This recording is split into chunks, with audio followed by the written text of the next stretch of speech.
Ma ghanimatu az-zikr atau majalis az-zikr ya Rasulullah. Apa ghanimah? Ghanimah itu benefit, keuntungan ketika orang berzikir. Wahai Rasulullah sallallahu alaihi wasallam. Lalu Nabi sallallahu alaihi wasallam mengatakan al-jannah, al-jannah, surga, surga. Oleh karena itu orang-orang ahli zikir disebut orang-orang yang sedang bertani di kebun-kebun surga. Hadis yang sudah masyhur, para asatidz sudah sangat paham. Nabi mengatakan idza marartum bi riyadil jannah farta'u. Hadis Imam Tirmizi, hadisnya sahih. Jika kalian melewati kebun-kebun surga, bukan satu, kebun-kebun, riyad jamak dari raudhah, kebun-kebun surga, farta'u, maka petiklah. Farta'u juga berarti maka cicipilah. Farta'u juga berarti maka jagalah. Jadi kalau kita mampir di suatu majelis zikir, cicipi, jangan cuma nonton, ikut baca apa yang dibaca, ikut katakan apa yang dilafazkan, maka kita sedang mencicipi buah-buah surga. Seandainya Allah bukakan mukasyafah, maka orang-orang itu akan memandang ahli zikir dan siapapun bersamanya sedang menanam pohon-pohon surga, sedang mencicipi buah-buah surga. Dalam hadis yang sahih disebutkan subhanallah bihamdi subhanallahil azim, itu adalah gharsun atau syajarun min syajaratil jannah, adalah pepohonan-pepohonan surga. Maka tadi pagi siapa yang berzikir subhanallah bihamdi subhanallahil azim, dia sudah menanam. Jika satu kali dia baca, dia menanam 10 pohon. Jika dia membaca 100, dia membaca 100, seakan-akan dia menanam 1000 pohon. Kalau kita punya kebun sawit 1000 pohon, itu berapa hektar itu? Jika itu pagi, sore, pagi, sore, pagi, sore, kali 30 hari, kali 60. Kalau kita mau kali-kali, sampai capek-capek sendiri, ya. Maka orang-orang ahli zikir ini qalbuhu athari ghani, qalbunya kaya. Kalau orang kaya mau apa aja bisa nggak? Maka ahli zikir itu mau apa aja dia tinggal terbersit di qalbunya, Allah kirim. Hati-hati yang antum yang banyak zikir, jangan mikir aneh-aneh, ya, nanti ibu-ibu marah. Allah itu pecemburu. Innallaha ghayyun. Allah itu pecemburu. Kalimat cemburu menunjukkan cinta. Maka bab zikir ini babul mahabbah, bab cinta, mencintai. Seseorang akan menikmati zikir jika dia cinta kepada yang dizikirkan. Bapak Ibu karena cinta datang jauh-jauh hari, datang dari jauh-jauh tempat untuk bertemu orang yang dicinta. Kenapa terasa kemudian ringan? Karena kita cinta. Nanti di surga perjalanan jauh, ada satu pohon baru bisa ditembus dengan 100 tahun perjalanan, ya, tapi hanya bisa ditembus oleh ahli zikir sesaat. Oleh ahli surga biasa 100 tahun dia berjalan, dia tidak bisa melewati satu pohon itu. Itulah pohon yang disebut tuba. Tuba liman ra'ani wa amana. Tuba dapat keagungan, kelembutan, keharuman, naungan pohon-pohon surga. Bayang-bayang pohon ini sudah terasa sampai ke dunia. Siapa yang menghidupkan majelis zikir, maka di rumahnya, di jalannya, di masjidnya, di halaqahnya, di suraunya, itu akan ada bayang-bayang pohon tuba. Ya, itu sebabnya banyak orang ingin mendatangi pohon itu, karena itu adalah puncak dari taman-taman surga. Maka tiada tempat orang berzikir di situ kecuali orang datang ingin berlatih di sana. Tapi inti dari tempat surga itu, tempat surgawi, bukanlah fisik, bukanlah masjid dengan bangunan yang megah, tapi ada sosok yang kolbunya senantiasa menyebut nama Allah. Jadi sebenarnya taman surga itu ada di kolbu seorang mukmin. Qalbul mu'min baitullah. Begitu kata ulama. Qalbu mu'min adalah rumah tempat mengingat Allah Subhanahu wa ta'ala. Di mana? Qalbunya sudah jadi rumah Allah nih. Rumah fulus ya. Kalau masih jadi rumah fulus, lelah. Hatta ustadz dia lelah. Maka jadikan rumah Allah itu yang pertama qalbu. Fisik ini tergantung qalbu. Dulu saya belajar zikir di surau, masih surau kayu. Kayu pun bukan kayu mahal. Kayu bekas-bekas, gak kepake di luar, kita tambal untuk surau kita. Tapi di situ banyak orang yang bisa berzikir. Dan tempat itu dirindui. Kenapa tempat itu dirindui? Karena tempat itu punya kenangan kami diajari oleh ahli zikir. Ternyata ada kabar gembira. Setiap kali kita mencari majelis-majelis zikir, ternyata itu adalah sifat-sifat malaikat yang ada dalam diri. Dalam hadis Imam Bukhari, Muslim, Abu Dawud, Tirmizi, dan riwayat yang beragam, kita ambil satu redaksi. Nabi SAW mengatakan, Inna lillahi malaikatan tawafun. Di riwayat kedua, Inna lillahi malaikatan sayyaratan fudulan. Allah mempunyai malaikat-malaikat yang berkeliling. Fudulan. Mereka berbeda dengan malaikat raqib dan atid. Mereka tambahan malaikat yang di luar raqib dan atid. Yaltabisuna majalis dzikr. Mereka hanya mencari majelis-majelis zikrullah. Salah satu majelis zikrullah adalah majelis ta'lim, yang majelisnya membuat kalbu teringat kepada Allah Subhanahu wa ta'ala. Banyak sekarang majelis ta'lim isinya bukan ta'lim, tapi tal'in, melaknat, tabdi', membidah-bidahkan, mukhasamah, saling bermusuhan, ghaibah, menggibah orang, merendahkan kelompok yang berbeda dengan dia. Itu bukan majelis yang dicari malaikat ini. Malaikat ini hanya mencari majelis-majelis yang kalam murabbinya, gurunya, syekhnya, tuan gurunya mengingatkan kita kepada Allah Subhanahu wa ta'ala. Satu malaikat dicipta, Allah kasih kepadanya satu zikir, atau dua zikir, atau tiga zikir, atau banyak zikir. Yang paling banyak adalah Sayyidina Jibril. Sebenarnya di samping Sayyidina Jibril dulu ada namanya Azazil. Dia juga banyak zikir. Cuma sayang, dia berzikir dengan nafsu. Ingin jadi wali, ingin jadi orang sakti, ingin jadi orang terbaik dengan zikirnya. Maka kemudian dia dipecat dari kalangan malaikat. Jadi malaikat ada yang dipecat. Itu Azazil. Ada yang Harut Marut. Itu baru beberapa kisah malaikat. Masih banyak malaikat-malaikat yang lain. Tapi si Azazil diangkat untuk bisa memimpin surga, itu juga karena zikir. Jadi jika ingin jalan-jalan ke surga, banyak-banyaklah zikrullah.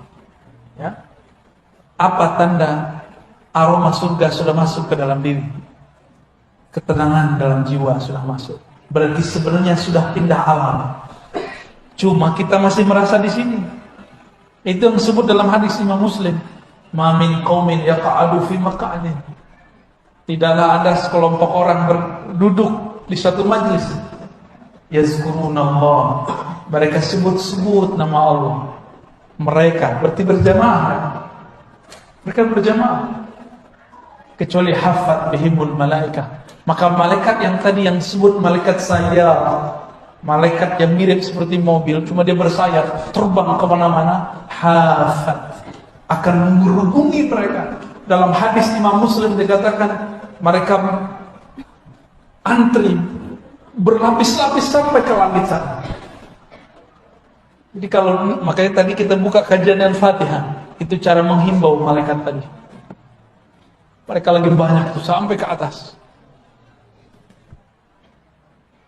Teman tuh gak lihat kan? Kalau lihat pada kabur paling, pingsan paling. Ya. Ngeliat ada orang bersayap kan pusing. Ya. Apabila mereka ketemu, maka dia berteriak kepada malaikat yang sedang mencari di ujung bumi sana. Halummu ila hajatikum. Ayo, ini tempat hajatmu, tempat orang berzikir. Itulah yang disebut ahli zikir itu masyhur di kalangan malaikat. Baru dia masyhur viral di YouTube. Ngapain viral di YouTube kalau nggak masyhur di kalangan malaikat di alam malakut? Jadi channel malakut dulu terkenal, baru channel YouTube. Ya, YouTube nggak masuk ke alam, itu alam maya itu. Tapi kalau malakut di sana ada zikir berlapis-lapis. Sampai ke langit pertama, kedua, ketiga, keempat itu malaikat zikir semua. Jadi Nabi ketika dia naikkan ke atas, beliau mendengar ada malaikat berzikir, Subhanallah bihamdihi subhanallahil azim. Diturunkan jadi zikir pagi sore, jadi zikir yasinan. Jadi kita zikir begitu sedang meniru para malaikat. Maka ini kabar gembira bagi teman-teman sahabat, Bapak Ibu yang datang ke majelis zikir. Berarti nur malaikat dalam diri kita sudah hidup, sudah aktif. Bedanya kita tidak bersayap, mereka bersayap. Kita masih butuh makan, mereka nggak butuh makan. Ini hari aktif, jam kerja. Kita meninggalkan kerjaan untuk mencari makan karena ingin memberi makan kepada qalbun dan ruh. Maka Allah bertanya kepada malaikat ketika dia naik. Padahal Allah lebih tahu apa yang terjadi sebenarnya. Wahai malaikatku, sedang apa hamba-hambaku engkau tinggalkan? Apa jawaban mereka? Yukabbiruna, mereka sedang memuji engkau. Yumajjiduna, sedang membesar-besarkan engkau. Yuhalliluna, sedang mentahlilkan engkau. Itulah dalil tahlilan. Yuhallilun, mereka bertahlil.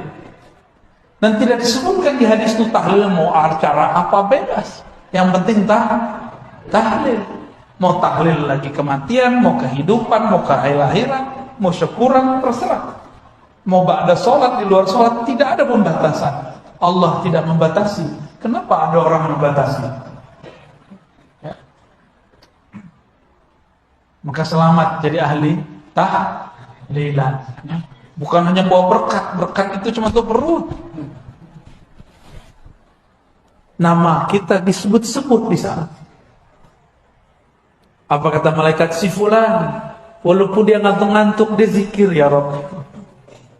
Si fulan, dia tinggalkan kerjaan ya Allah untuk menghadiri majelis ya Allah. Si fulan, istrinya ngambek ya Allah karena suaminya suka majelis ya Allah. Si fulan, si fulan, si fulan. Itu diadukan semua ke Allah. Disitulah Allah ridho kepada hambanya. Ya, selamat. Selamat antum berpolemik di rumah. Ya, kalau sudah jadi ahli zikir, sudah suka majelis zikir, harus lebih sayang kepada pasangan. Oh, boleh galak kalau pulang. Kalau pasangan kita bilang, keluar mulu, jangan diketusin lagi. Dia sudah kesepian. Ya. Ekspresikan sayang kita kepada hamba-hamba Allah. Pertanyaan pertama kali kepadanya. Ahli zikir harus lebih sayang kepada pasangannya daripada orang yang tidak suka berzikir.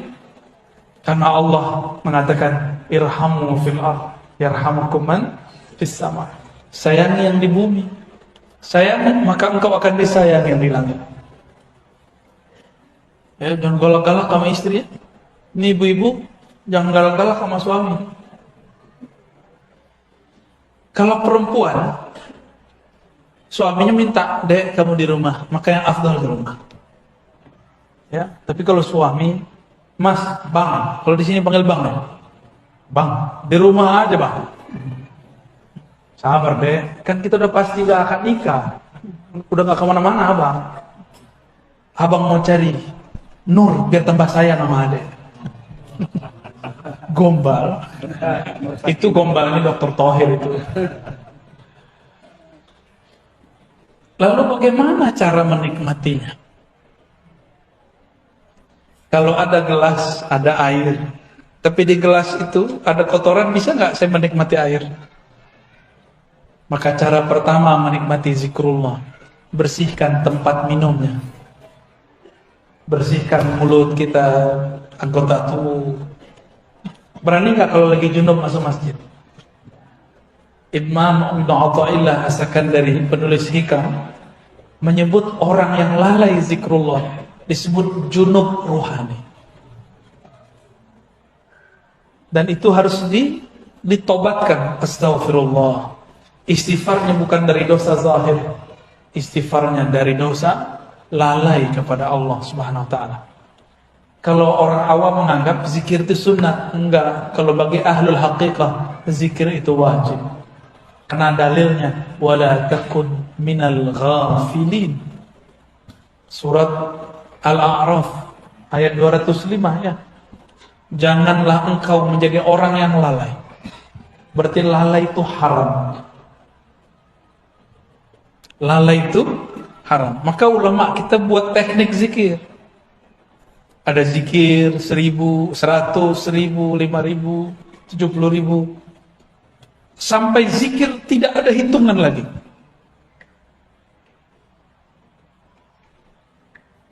Jadi pertama bersihkan dulu gelasnya.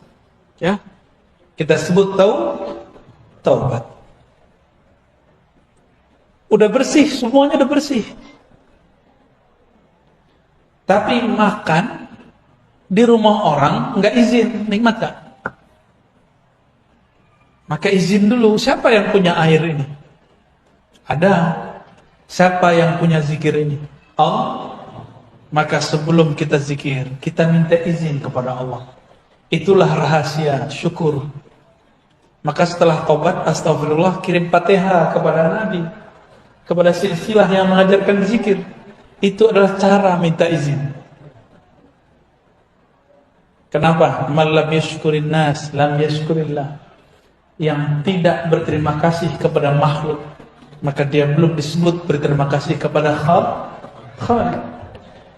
Dan sebaik-baik terima kasih adalah alhamdulillah. Afdalud doa alhamdulillah. Doa terbaik itu alhamdulillah. Alhamdulillah itu adalah kalimat syukur. Sering gak kirim Fatihah untuk guru? Sang Maha Guru Rasulullah Sallallahu Alaihi Wasallam, kirim untuk beliau. Terkhusus untuk Nabi ditambahkan salawat. Hadirkan, hubungkan kolbu kita dengan kolbu Rasulullah Sallallahu Alaihi Wasallam. Akal kita dengan akal Rasulullah. Lisan kita dengan lisan Rasulullah. Jasad kita dengan jasad Rasulullah. Hubungkan semua ini disebut Rabitah. Ikatan Rabitatul Muhammadiyah. Ini yang disebut Kul in kuntum tuhibbunallah fattabi'uni. Jika engkau cinta kepada Allah, ikut aku. Maka tubuh kita amalnya ikut amal Nabi. Akal kita ikut cara fikir Nabi. Qalbu kita ikut zikirnya Nabi Sallallahu Alaihi Wasallam. Karena kita tidak semasa dengan Rasulullah, maka Nabi mengatakan, tuba liman ra'ani wa amana bi, summa tuba liman ra'a man ra'a sampai 7 kali, 7 marrat. Beruntung yang melihat aku, percaya kepadaku. Beruntung yang melihat orang yang melihat aku, yang melihat. Jika diteruskan, ini sudah generasi ke 20 sekian atau 30 sekian.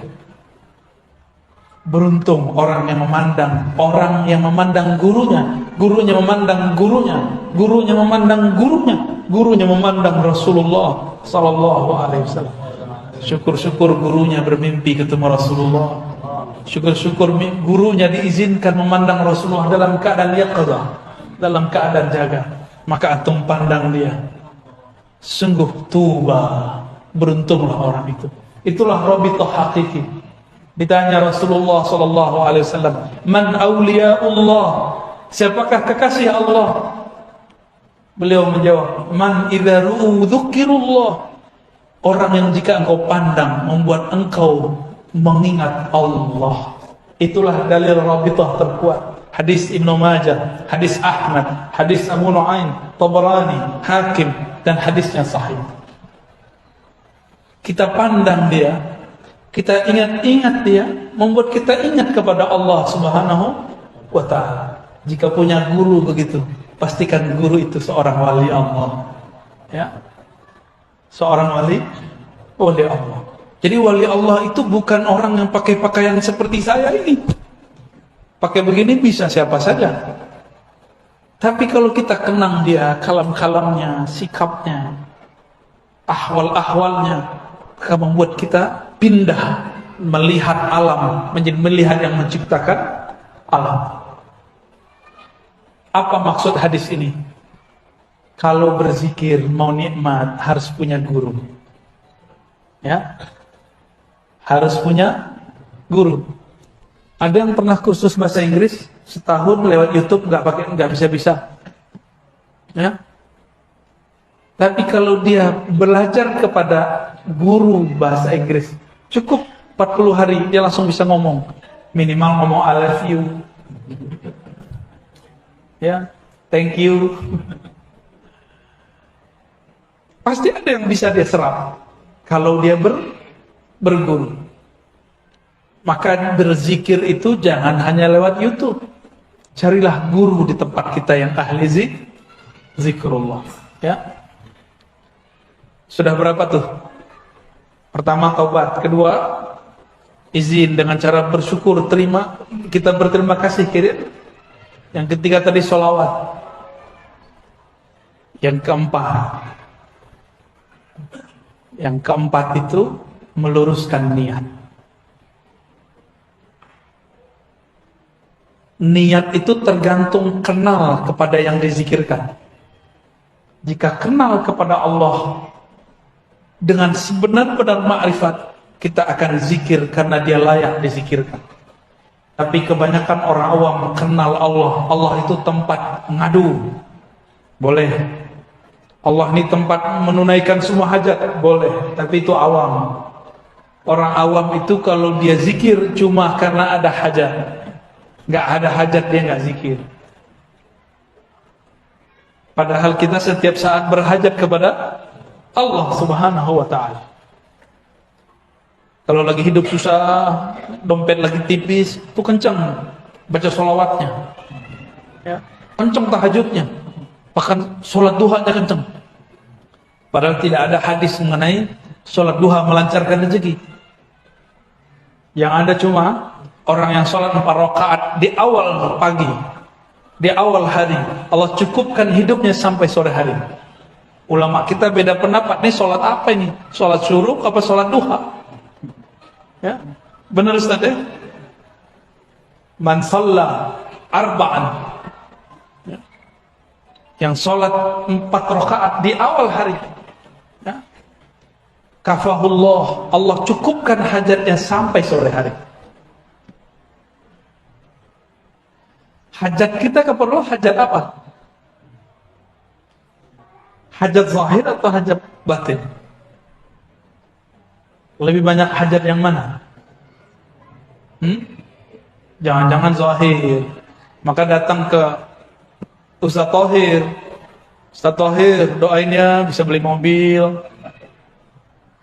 Jadi ke Ustaz itu minta doa beli mobil. Benar ya? Datang ke Kiai, Pak Kiai doain anak saya sakit. Semuanya fisik. Pak Kiai doain saya lagi banyak utang, semoga bisa bayar hutang. Jadi kiai ini, karena dia simbol-simbol Allah di muka bumi, maka jadi tempat mengadu orang-orang untuk sholat fulus. Karena minta jodoh. Ustaz Thohir diminta. Ustaz, nikahi aneh Ustaz. Oh, salah Ustaz. Tolong doakan saya, semoga dapat jodoh. Kenapa minta ke Ustaz? Karena Ustaz ini dipercaya dekat kepada Allah. Padahal Ustaznya nggak ngerasa dekat juga. Ustadznya ada Ustadz lagi di belakang dia. Sekarang coba kalau datang ke guru, nggak nanya begitu. Nanyanya gimana? Ustadz, tolong bimbing saya supaya sholat khusyuk. Ustadz dia bingung, sholat gua juga belum khusyuk. Ustadz, bimbing saya untuk menjadi ahlullah. Gitu kalau datang ke Ustadz. Berarti niatnya sudah sahih. Itulah yang disebut ilahi anta maqsudi wa ridhaka matlubi. Ya Allah, hanya Engkau tujuanku. Berarti tujuan zikir bukan pengen sakti, bukan pengen dapat duit banyak, bukan juga pengen cari ketenangan, bukan pengen cari khusyuk, enggak. Nanti antum zikir enggak khusyuk, enggak mau zikir lagi. Ya. Jadi jangan belajar zikir karena pengen ini. Zikir itu karena supaya Allah ridho. Ridho artinya rela. Yang penting Allah rela sama kita. Allah kalau sudah ridho, hambanya ini pendosa dimaafkan. Tapi kalau Allah belum ridho, walaupun antum itu sholat sehari 700 rakaat, itu tidak diterima. Kok bisa begitu? Karena Allah belum ridho, karena yang dipandang Allah qalbunya.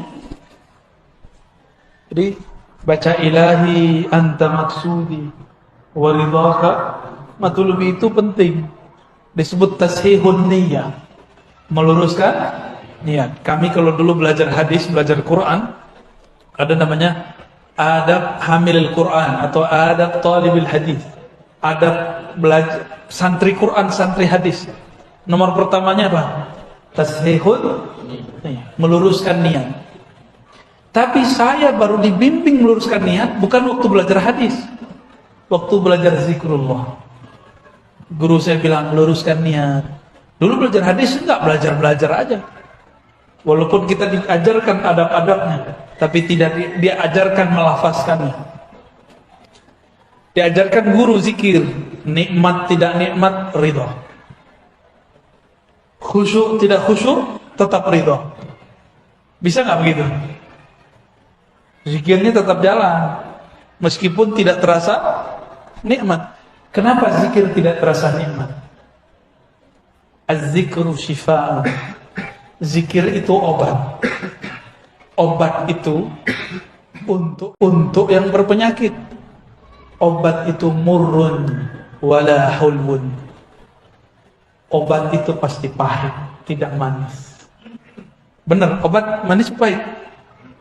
Yang manis itu obat demam anak-anak tuh. Apa namanya? Wah, antum iklan. Tapi obat orang dewasa pahit atau manis? Pahit. Mau mengobati kalbu? Maka nikmati pahitnya zikrullah. Nikmati pahitnya tahajud. Orang tidur kita bangun. Nikmati pahitnya sedekah. Itu bertengkar loh dalam hati. Coba antum sedekah, bertengkar di hati. Kasih enggak. Enggak. Sih. Enggak sih. Pasti begitu tengkar. Udah megang tasbih, datang syaitan. Bid'ah. Setan tuh. Ada yang merasa tadi ya? Udah jalan tasbihnya, subhanallah. Tahu-tahu handphone bunyi. Terganggu lagi. Maka tips menikmati zikir. Apa kata Allah kepada Sayyidina Musa? Ikhla'na alaik. Tinggalkan sendalmu, aksesorismu. Jadi kalau mau zikir, matikan handphone, ya. Matikan handphone. Kita punya smartphone yang canggih. Nih, kalau lagi zikir, dia di-off-kan dulu sebentar. Ya, di-off-kan ini. Gimana cara meng-off-kan ini? Pakai syahadat. Asyhadu an la ilaha illallah. Ajak, wahai akal pikiranku, bersaksilah tiada yang berhak disembah kecuali Allah, Nabi Muhammad Rasulullah sallallahu alaihi wasallam. Syahadatkan akal kita, syahadatkan qalbu kita, baru zikir. Nah, ini paling kunci. Setelah tadi meluruskan niat, kembali ke depan.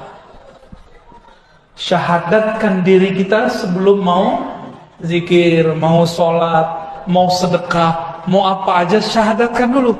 Siapa tahu ketika kita selesai sholat, terus kita keluar, terus kita mau sholat lagi, pernah terjebak kepada kekufuran, kufur yang tidak terlihat. Maka kita syahadatkan dulu pikiran ini, qalbu ini, tubuh ini, baru kita masuk lagi ke alam zikrullah. Ya, jadi sudah berapa? 5 ya. Bisa diulang. 1, taubat. 2, syukur. Pertama, syukur kepada makhluk, kirim Kenapa Al-Fatihah? Karena Al-Fatihah itu ada alhamdulillah di dalamnya. Alhamdulillah adalah afdalud doa, afdalus syukur. Syukur tertinggi, doa terhebat. Terus sholawat. Kenapa sholawat? Yang membuat kita bisa zikir sekarang Nabi bukan? Kalau Nabi nggak ajarkan, bisa nggak kita? Jadi sombong sekali kalau ada orang zikir tidak bersolawat. Inilah perbedaan antara Jibril dengan Azazil. Itulah beda antara Nabi Muhammad dan Iblis. Itulah beda antara mukmin dengan kafir.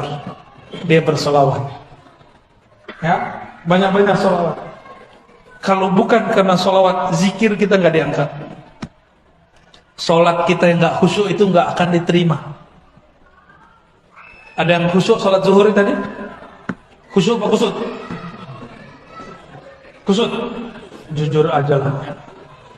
Itu salat antum masih diangkat karena ada salawat di belakangnya. Jangan debat lagi pakai sedina nggak pakai sedina. Gagal fokus namanya. Ya, salawat aja. Ini mau salawat, debat dulu dalam badan. Pakai sedina nggak ya? Orang lagi sholat masih debat. Kita udah ada di hadapan musuh nih. Mau pakai jurus apa nih? Gak ada. Kalau sudah mau pergi perang, sholat itu berperang dengan syaitan, dengan diri sendiri. Jangan pakai teori macam-macam, langsung. Inilah yang dikatakan oleh Imam Abu Ali Ad-Daqqaq, zikrullah silahul muridi. Zikir kepada Allah adalah senjata para murid. Udah punya senjata belum? Udah pernah dikasih sama guru dulu, dikasih ijazah, ditalkin, diasah enggak? Udah diasah, udah dilatihkan belum? Pertama dihunjam dulu ke jantung kita, ya. Diarahkan juga ke bagian-bagian yang lain. Itu latihan sebenarnya. Latihan mengelola jurus-jurus zikrullah, langkah-langkah zikrullah di dalam diri. Supaya denyut jantung, dia juga berdenyut. Nafas naik, dia juga dihirup. Nafas keluar, dia juga ikut keluar. Baru benar nanti ketemu Dajjal aman. Ini ketemu mau latihan sama Dajjal, latihan panahan nih nggak cukup. Itu panahnya patah duluan sebelum nyampe. Sekarang kalau mau latihan panahan, latihan aja. Jangan niat mau perang sama Dajjal, nggak cukup. Mau perang sama Dajjal, latihannya latihan ma'rifatullah, latihan mengenal Allah Subhanahu wa taala. Maka main panahnya juga harus dengan zikrullah. Coba nih yang suka main panahan, kena hampir ke tengah, ada perasaan girang, pasti itu karena manahnya nggak nyebut nama Allah. Ada thariqat memanah, ya, main manah-manah aja antum ya. Berkuda juga ada. Itu benar, nanti di akhir zaman perang itu perang fisik. Semuanya fisik. Tapi bukan di fisik itu intinya. Intinya ada di dalam fisik, rohani kita kepada Allah Subhanahu wa Ta'ala. Terakhir, Nabi Shallallahu Alaihi Wasallam pernah mengatakan kepada Muaz, wahai Muaz, tiadalah mamin amalin anja, tidaklah ada amalan yang lebih mudah untuk membebaskan seseorang min azabil qabr, daripada azab kubur. Yang lebih hebat amalan itu daripada zikrullah. Hadis riwayat Imam Tirmizi dan Ahmad. Azab kubur itu azabnya agak beda. Dia semi-semi azab neraka. Jadi lebih kepada azab nafsiyah. Ada juga jasadiahnya. Ada yang pernah ini enggak? Ustaz Thohir pernah ditahan di imigrasi enggak? Untuk keluar negeri? Belum ya? Mau coba enggak? Oh gitu. Kawan saya waktu masuk ke Israel ditahan. Itu Ustaz. Wajahnya langsung berubah. Untung enggak buang air kecil berdiri. Itu Ustaz aja hilang saktinya lagi diperiksa. Sama, ini mau Ustaz, mau kiai, mau tuan guru, mau mursyid, masuk ke alam kubur, gemeteran juga ketemu munkar dan nakir. Maka Nabi mengatakan, kalau orang ini kenal Allah, pertanyaan munkar nakir apa? Man rabbuka? Siapa Rabbmu? Enggak ditanya, ente mursyid. Enggak ditanya, ente khalifah thariqat. Enggak ditanya, thariqat ente 10 ya. Enggak ditanya. Enggak laku di sana. Ente hafiz 31 juz ya. Juz ke-31-nya juz Al-Pokat. Ada juz Duren kalau di sini ya. Enggak ditanya. Yang ditanya siapa? Man rabbuka? Tuhan kamu siapa? Rabb itu artinya Tuhan. Kamu bertuan kepada siapa hidupmu? Kamu menghambakan dirimu kepada siapa? Kamu hafal Quran untuk siapa? Kamu zikir untuk siapa? Kamu ngaji untuk siapa? Kamu kerja untuk siapa? Ini coba nih, berangkat pagi jam 6, pulang jam 6. Berarti udah 12 jam kita untuk selain Allah. Maka kerjanya harus diniatkan sebagai ngabdi kepada Allah. Kalau enggak, ketika kita jawab Robbi, bingung apa mau dijawab. Kerjaanku. Jangan-jangan tuan kita handphone. Antum ini kan gak bisa lepas dari handphone. Benar? Jujur aja lah ya. Lebih bid'ah smartphone yang dari Cina tuh atau tasbih? Dari Cina juga. Lebih bid'ah mana? Kata kawan, ya sih pegang handphone, ngajar pakai handphone, bahkan pakai tablet. Terus bilang, tasbih itu menyerupai Yahudi. Saya cari-cari Yahudi selama di Yerusalem pakai tasbih nggak ketemu. Mulai tentaranya, orang-orangnya, petaninya, orangnya riwi-riwi, rahib-rahibnya nggak ada pakai tasbih, nggak ada pakai kupluk. Dan jenggotnya lebih panjang daripada jenggot bapak. Jenggot bapak itu masih kurang sunnah. Apalagi jenggot aneh. Masya Allah. Nggak ketemu. Jadi mereka ini kan nggak senang langsung Yahudi. Malah ada yang bilang, tasbih itu punya Saulin. Ya salam, ini ketahuan nih suka nonton kungfu nih. Kayaknya itu lebih bid'ah daripada main tasbih. Nggak belajar usul fikih dengan benar, bahwa ada yang disebut al-maqsud, ada yang disebut dengan wasail, wasilah. Tujuan orang megang tasbih, tujuan orang megang handphone apa? Lebih mulia mana? Tasbih. Rasulullah nggak pernah pakai tasbih. Oh, kita bisa papas ini kalimat. Rasulullah baca Quran pakai mushaf nggak? Mushaf alat tasbih sama. Orang Yahudi baca kitab mereka pakai mushaf lembaran nggak? Pakai. Lo mirip dong. Disebut ahlul kitab kan mereka? Ahlul kitab. Antumnya ahlul kitab semua nih berarti. Jadi mikir-mikir kalau mau bilang serupa. Ternyata ijazah sanad tasbih bersumber dari Sayyidina Al-Hasan Al-Basri, murid Sayyidina Ali, lahir di masa Sayyidina Umar. Al-Hasan lahir di Hijaz, di Madinah, tapi besarnya di Basrah. Berguru kepada Sayyidina Ali. Nah, syaitan nggak mau diam, maka dia bisikkan ulama-ulama yang di dalam hatinya tidak ada takut kepada Allah.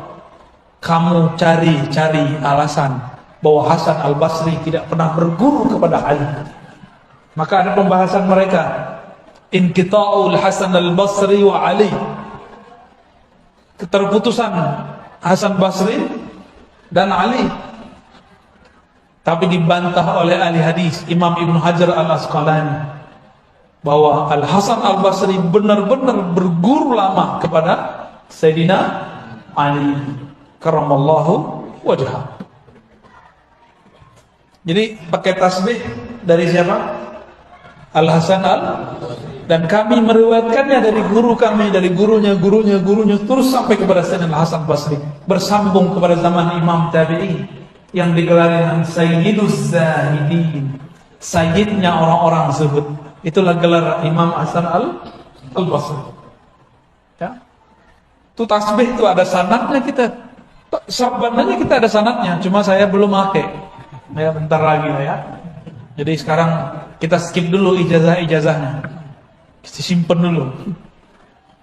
Megang jenggot aja ada ijazahnya.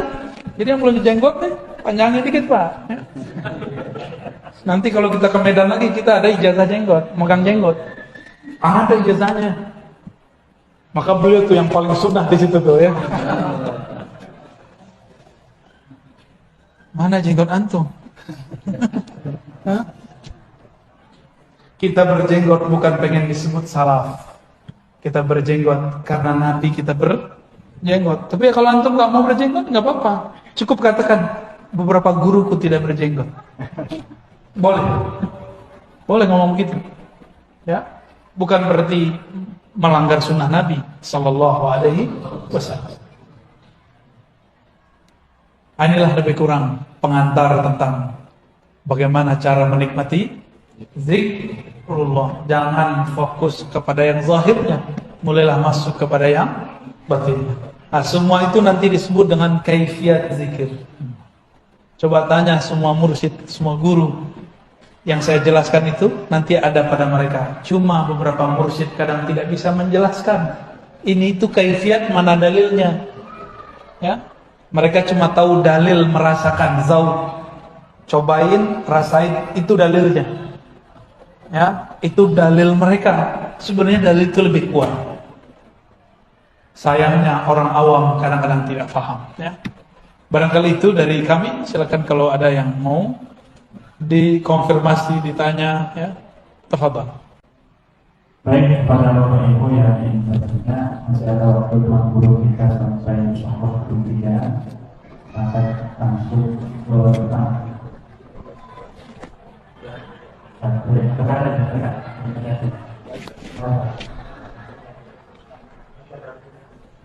Ahsan nanti pakai kertas. Nanti. Sudah sekarang baca aja dulu. Mungkin panitia yang ke depan ya.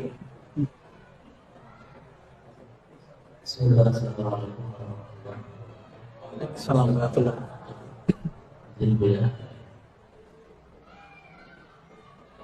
Apakah bagaimana berpikir yang bisa menyampaikan kita makom tertentu? Baik. Pengen naik makom? Berarti niat ilahi anta maksudinya nggak benar. Ya, sebenarnya mudah. Guru kita biasanya kalau yang oke, itu sebelum talqin zikir ngajak istighfar dulu. Sebelum istighfar disuruh dulu mandi tobat. Disuruh sholat tobat. Ingat mati sebelum mati. Lalu dilafazkanlah istighfar. Biasanya dibimbing cara baca istighfarnya. Di saat antum dibimbing oleh guru baca istighfar, lalu memaknai kalam-kalam istighfar, sedang ditarik sama guru ke makom taubat. Tergantung nih tobatnya tobat apa, zahir apa batin. Maka makom taubat ini juga lapisannya banyak. Yang zahir ada 7, yang batin juga ada 7. Anggota kita yang besar kan 7. Yang batin juga 7. Mulai dari syirik, sombong, sampai kepada ujub, hasad, iri, dengki. Itu diistighfarkan semua. Jika ada getarannya, berarti kita sudah masuk ke alam makomat taubah. Ya. Dan itu beda-beda per masa. Setelah makom tobat ada namanya makom syukur, ada namanya makom sabar. Makom syukur itu dengan mengirim Fatihah kepada guru. Itu makom syukur. Di luar zikir kita sedekah kepada orang, memberi hadiah kepada guru. Sering-sering kasih hadiah ke guru. Ya. Kalau guru farhan, senang, maka makomat terbuka. Ya, karena makomat itu khazanah dalam dirinya. Dia punya kunci-kunciannya. Kalau dia senang, dia akan doa, ya Rabb, tolong panggil muridmu ini, hambamu ini kepada. Kalau gurunya wali ya, kalau gurunya nggak wali nggak bisa. Tapi memberi aja udah cukup. Begitulah terus, ada makomat, makom syauq, makom mahabbah, itu ada makomnya semua. Itu yang diturunkan lewat kaifiat zikir. Cuma sayang, kaifiat tinggallah kaifiat zikir, tata cara jadi tata cara, tapi tidak tahu makomat yang tersimpan di dalamnya. Maka banyak orang jadi mursyid belum pantas jadi mursyid. Tapi karena gurunya udah pusing, aku mau mati, siapa lagi yang melanjutkan, udah ijazahin aja. Harapannya dia nanti menyempurnakan kemursidannya kepada mursyid yang lain.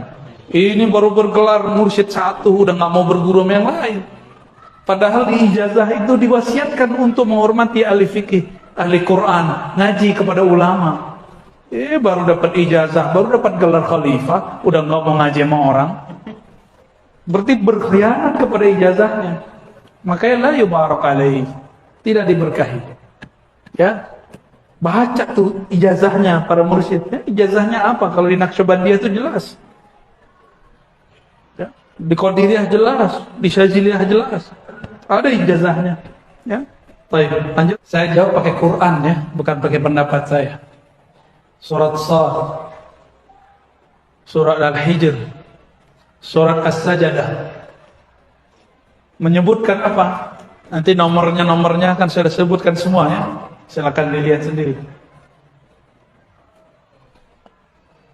Surat Shad 71, 72, 73 itu bahas ini. Apa kata Allah? Begitu juga Al-Hijr, begitu juga As-Sajdah. Inni khaliqun basharan min tin. Aku ciptakan manusia. Ini tubuh ini bashar namanya. Ini dari saripati tanah. Jika ini sudah sempurna, sawaituhu, aku sempurnakan dia, sudah siap dia untuk ditiupkan ruh. Nafakhtu fihi min ruhi. Aku tiupkan kepadanya ruhku. Berarti Allah nggak bilang aku ciptakan rohku. Allah mengatakan nafakhtu, aku hembuskan. Kalau tubuh ini aku ciptakan. Ini pelan-pelan ya. Ini banyak yang gagal paham. Mursyid padahal masih gagal paham. Itulah bedanya orang berilmu dengan cuma ahli zikir. Malaikat ahli zikir ditantang sama Allah. Ambiuni bi asma'i haula. Kabarkan kepadaku nama-nama benda-benda ini. Bisa nggak malaikat jawab? Nggak bisa, para malaikat lebih dulu berzikir daripada Nabi Adam. Maka al-ilmu muqaddamun ala dzikr. Ilmu lebih dulu daripada zikir. Ulama lebih mulia daripada orang yang berzikir 1000 tahun. Karena dia belajar satu bab mengenai Allah, dia sama dengan duduk zikir 1000 tahun. Kalau enggak nanti malah debat lagi, keras lagi hatinya. Coba baca aja ayatnya. Inni khaliqun, sungguh, Allah pakai sungguh, masih budek, masih ada debat. Banyak orang debat di luar sana. Aku ciptakan manusia, min, jelas minnya, min tin, tanah. Tapi giliran roh, nafakhtu, aku tiupkan. Jadi sebenarnya gak usah nanya. Maka yang bertanya roh itu dicipta atau tidak, sebenarnya itu pertanyaan tidak sunnah. Itu pertanyaan bid'ah. Ya, itu pertanyaan bid'ah. Karena teksnya tidak menyebutkan itu. Ya, maka saya menyarankan para pencinta Allah yang meniupkan roh, cukuplah bertanya, mengatakan, apakah roh dicipta? Antum jadi orang alim ngomong begitu, malah jadi miring kan? Ntar salah-salah paham, dikira di dalam diri kita ada Allah, kan gawat. Aku hembuskan. Kalau saya menghembuskan sesuatu ke dalam plastik, saya pindah nggak ke dalam plastik? Allah menghembuskan rohnya. Min ini bisa dari, bisa sebagian. Dua-duanya ada sir di situ. Bukan ini litab'id, bukan ini belah dua terus pindah, bukan. Itu gagal paham, nggak ngerti bahasa Arab namanya. Ngaji bahasa Arab lagi. Ya? Nausorob, kalau nggak jadi sarap. Ketika Allah menghembuskan, bukan berarti Allah pindah ke dalam kita, cuma masuk hembusannya. Mudah bagi Allah itu. Jangan serius-serius amat, ya. Kira-kira begitu ya. Jadi bid'ah menanyakan ruh itu makhluk. Tapi bid'ah kan banyak bagiannya. Ada bid'ah hasanah sama saya. Kapan dia jadi hasanah kepada saya, atau ada lagi pembahasannya? Tanya ke Ustaz Thohir nanti ya. Kelas orang silat nggak berguru sama tengkar, sama orang silat berguru, cakepan mana jurusnya? Imam Abu Al-Daqqal ngomong, zikrullah itu senjatanya orang beriman, murid. Senjata harus dilatihkan nggak? Harus dilatihkan. Ada gurunya, ada mentornya, ada murabbinya. Masa untuk fisik guru silatnya ada, untuk fitness biar badannya kekar, six pack. Tahu six pack, Bu? Bapak-bapak ini sudah lewat badannya, six packnya dari samping, belundung perutnya udah. Jika tubuh fisik harus dilatih. Ada orang latihan fitness tanpa guru, tanpa trainer, gimana? Keseleo nggak badannya? Sakit-sakit? Kita sama guru aja sakit-sakit, apalagi gak sama guru. Itulah sebabnya kenapa ada orang gila berzikir. Dia berguru, tapi yang dia amalkan bukan yang dia pelajari. Tunggu aja begini. Tunggu aja, ya. Itu orang pengkhianat kepada gurunya. Gurunya bilang amalkan ini nak, yang diamalkan yang lain. Ya, nggak percaya sama guru, syak kepada syekhnya. Baik, sudah jam 3 ya. Mari kita tutup kajian ini, kita lanjut nanti malam ya. Ntar malam, habis bisa apa habis maghrib? Habis maghrib. Kata ini udah kholas, nanti malam ya insyaallah. Baik, mari Bapak Ibu, sahabat-sahabat karena Allah, kita minta kepada Allah Subhanahu wa taala, semoga Allah menerima kita sebagai hamba-hamba yang zakirin, yang banyak berzikir. Astaghfirullahaladzim, Allahumma rahman rahim ya karim. Ya Allah yang maha pengasih, yang maha penyayang, Di dalam qalbu kami ya Allah sepi namamu ya Allah. Di dalam qalbu kami ya Allah sedikit sekali menyebut namamu ya Allah. Sedangkan Engkau memandang ke dalam qalbu kami ya Allah, maka ampunkan kurangnya nama Engkau dalam qalbu kami ya Allah. Famla' qulubana bi asma'ika wa sifatika ya Rabb.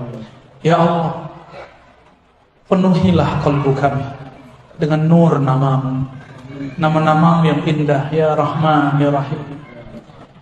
Penuhilah qalbu kami dengan nama-namamu, sifat-sifatmu yang sangat lembut ya Rabb. Keluarkan dari qalbu kami syirik, keluarkan dari qalbu kami semua kebencian. Sebagaimana Engkau menyebut dirimu Rahman Rahim, maka teteskan Rahman Rahim, kasih sayangmu ke dalam qalbu kami yang sempit ini. Harapan kami ya Rabb, dengan tetesan Rahman Rahim, qalbu kami jadi luas dengan mencintaimu, mencintai Rasulmu, dan mencintai umatmu, hamba-hambamu. Allahumma ij'al hubbaka ahabba ilaina min kulli syai'. Ya Allah, jadikan cinta di qalbu kami kepada Engkau lebih banyak, lebih besar daripada kami mencintai yang lain. Hatta kami lebih cinta Engkau ya Allah daripada mencintai diri kami sendiri, mencintai orang tua kami, pasangan kami, anak-anak kami, harta-harta kami. Ya Rabb, qalbu kami selalu berubah. Pagi ini mukmin, sore jadi fasik. Sore beriman, paginya jadi fasik. Karena Engkaulah yang menggenggam qalbu kami ya Allah. Maka robahlah hati kami, bolak-balik hati kami dalam taat kepadamu. Jika Engkau tetap ingin merubah hati kami ya Allah, maka rubahlah menjadi tambah cinta kepada Engkau ya Allah, tambah rindu kepada Rasul ya Allah. Ya Rabb, hawil ahwalana ila ahsanil ahwal. Jika keadaan kami kurang baik, maka rubahlah keadaan kami menjadi lebih baik. Ya dafi'al bala, wahai yang menolak bala.